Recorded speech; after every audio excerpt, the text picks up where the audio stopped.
Hi, everyone. My name is Smriti P, and I am so excited to be interviewing our mentee mentor pair of Divena and Vanessa today. We'll get started with intros. So, I am a Magic mentor. I was also a mentee in Magic's pilot year, so back in 2009. And I am currently a software engineer at Google Search. Um, let's go to Divena. Hi, my name is Divina, and I am a mentee at Magic right now, and I'm in eighth grade.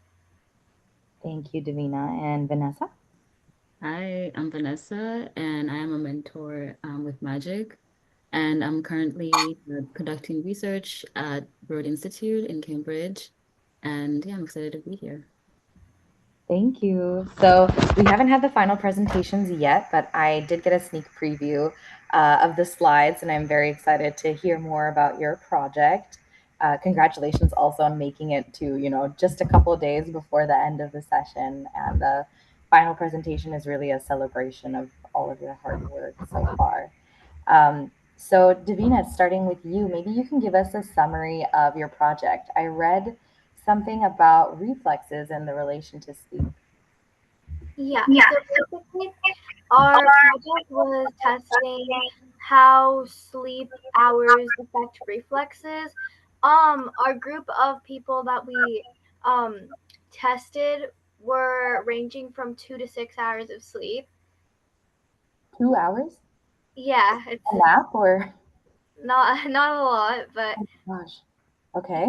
So we were kind of seeing that if that would have like comparing people's results to each other, and I'm gonna do like this. I'm gonna continue doing this with the same people over like when they get more sleep, when they get like a good considered a good amount of sleep, and then when they're doing different things like I did this right after some people had a heavy meal, and there were definitely many factors in it, like had people like taking it more seriously than one another, or had they had like previously like in baseball like catcher or like those kind of trainings.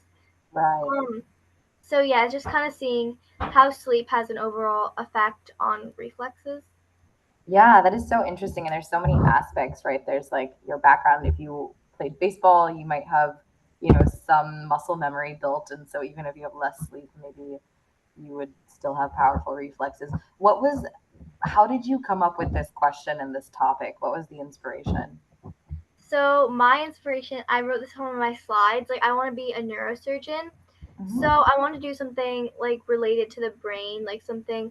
And I started Googling topic ideas, and I originally found one like how peppermint kind of relates to reflexes. And I was like, huh, that's interesting because I never heard of like, I didn't really have that much of knowledge on reflexes. And I just like that kind of fascinated me. So I found like a way to put a spin on it and um, like kind of make it more interesting because like in something that I like to study. Right. So I saw that's it's super cool. I saw one of the slides described the study design, like your approach to now that you have this topic that you're interested in, how do you break it down and kind of form experiments and an approach to understand it better. What was that like? How did you come up with your design and approach? So our study design was actually made a lot later, like when we were making the slides. Okay. Um, we kind of just like thought about how we came to get to the point that we were at, and that obviously started with like really thinking about like what we're gonna do to test the reflexes, like how many volunteers do we want? Do we want it to be like a large group, small group? Like how it's really gonna happen? And then once we figure that out, I need to learn a lot more about reflexes and neurons Right. and like nerves and stuff like that because I didn't really have that much of knowledge on that before, and that was going to be a big part of my topic. And then we kind of like conducted the experiment and analyzed data and stuff, and we put that into steps based on when we did this to just create the study design. Right. So it was almost like you did have that process and some Hmm. very concrete steps as you're going back. You realized how it all kind of came together. That's pretty cool.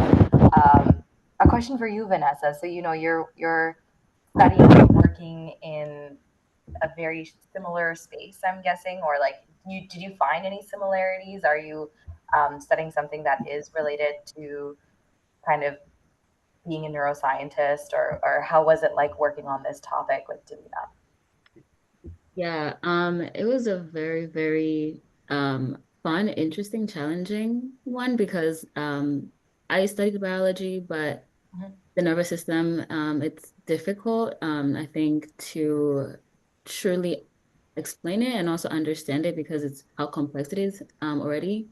But I was yeah, I was challenged with that. I had to like find resources online, whether it's like simple videos explaining, okay, what is a neuron, what's inside a neuron, how do they work, how do I explain action potential when it's something so complicated already. Right, So I think I had to find creative ways to do that. I do work a little bit with the brain and I work in genetics, and the way that I see the brain is like when there is malformations after a mutation. So I just had to like figure out how do I bring also genetics into like what we're doing. yeah, So yeah, it was really fun. I am planning on applying to medical school, so I did want to bring in like that medical side of it, that neuroscience part of it, and just inspire that because I mean, if you want to be a neurosurgeon, you have to learn these basics. I did, right. yeah, it was really fun overall. That's wonderful. Yeah, it seems like a really wonderful match between the two of you, and like some amount of exploring a very new area, and then also where you can lend a lot of what you've already learned, Vanessa, and like molding that into something that someone who's a newcomer could understand too is always a challenge.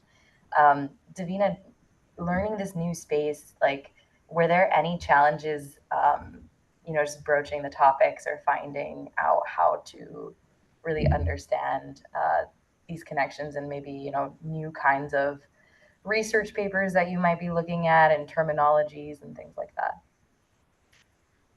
This was actually my first time ever creating a research paper or designing a research experiment. Mhm.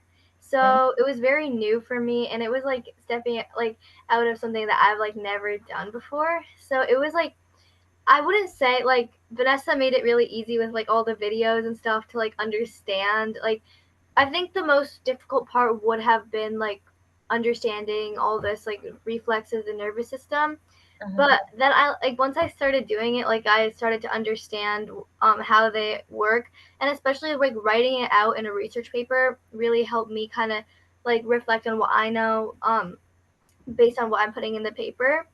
But my biggest challenge ended up being having people sleep a certain amount because it's hard to get into people's like schedules and tell them, yeah, you need to sleep this much. Like, Right. So, yeah, like, actually, that actual part of the experiment and controlling the environment and variables there. yeah.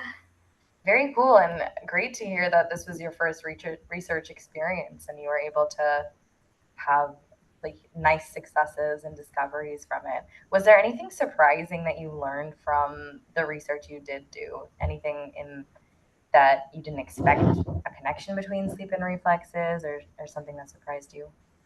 Well, I read a couple of studies and like there is an impact like if you don't get enough sleep. So I was like the thing that kind of surprised me is like that I had two male volunteers and four female volunteers. Um for the male volunteers, I mean it could just be that both of them had a lot of like they played cricket. So that was like sport training. Mm-hmm. So that could have like given them like muscle memory like of catching, but they caught out of 18 like total sticks to catch. One of them who slept 2 hours caught 13, and the one who slept 5 hours or yeah 5 hours caught um I think it was 15, and then I was the one that slept the most, and I ended up catching six. And then um the person that slept second most ended up catching seven, and then like for the female volunteers it was all kind of in the same range, and it was like it didn't really have that much of a pattern that I was looking for. But like if I separated it by people who had sport training for catching versus didn't, then it would definitely like I would definitely see a trend. So I did see a trend, but not as drastic as I like was expecting to see. Right. That is really interesting. I think there's so many, like what you're getting at too, is that there's so many dimensions, right? Like this Hmm. background, age even could be another factor. So hopefully in Experience. the future you could get even more, like 100 volunteers across like some diverse representations, and see if you can find some more trends. Wow, really interesting stuff. I could keep asking you both a lot of questions. I'll do one last for each of you. So, Davina, for you, how did you discover magic, and what brought you to magic? And did you kind of get out of the program what you were looking for? Yeah, so magic has been a really, really great experience for me. So I've been looking for some science extracurriculars because I do some math ones and I do a debate one. So like I've been like trying to get I hadn't really found many science ones, and when I saw this I found it to be like the perfect opportunity. My mom had her friends like kind of look for things, so like if there were any classes they could let her know, and her friend found this and then sent it to my mom, and my mom said, "Do you want to do it?" And then I said yes, so she signed me up, and that's how I found it. But yeah, I hope to get out of it, like I hope to learn things. That was definitely my goal, just like learn something new, and I have learned a lot of things that definitely like a lot of things I'm going to use later in life, like research and like creating a research paper, like that's like I feel like that's going to be very important through high school and college. And then yeah, and I learned a lot about neurons. Like I feel like maybe reflexes I may not use so much, but neurons especially if I want to be a neurosurgeon, like that's like something I'm gonna need to have a very like solid understanding of. So yeah, I got like a lot out of this program. That's so wonderful to hear. And honestly, talking to you, I forget that you're in eighth grade. Oh, Kind of mind blowing. So wonderful that you've gotten this opportunity and experience, and gotten to learn and work with Vanessa, at this time in your life. Vanessa, one question for you. So this is your first time mentoring with Magic. What was that experience like? Did you learn anything that you hope to take into, another mentoring space or your next Magic session? Yeah, so this was an amazing opportunity. I have done something similar to magic, but not to these or to this extent. Kind of like getting so much like nitty gritty into the details of a project. I've helped somebody with a project, but yeah, I think I would definitely do it again. I think I've learned how to break things down into simpler things, especially for somebody who doesn't have a background in what we're talking about, but they have an interest. Finding a way to make sure like they understand, whether it's like simplifying through models or through pictures, videos, whatever it may be. And also making sure that if I were to do magic again, like planning a little bit earlier, like how the curriculum was going to look like. And just like, I feel like we were both doing this the first time. I wasn't sure what I was doing, but just making sure like in the beginning we have a clear path forward. I think that would just be me doing a better job at preparing. But overall, I just wanted to teach something new, and I think that was accomplished, and I'm happy with that. Yeah. It was great to see girls like go into science or other STEM fields and aspire to be doctors, engineers, or whatever it may be. So I had a great time. Wonderful. Some really lovely takeaways. Congratulations to both of you. I'm really, really looking forward to seeing more and learning more at the final presentation. Thank you both for the interview. thank you so much.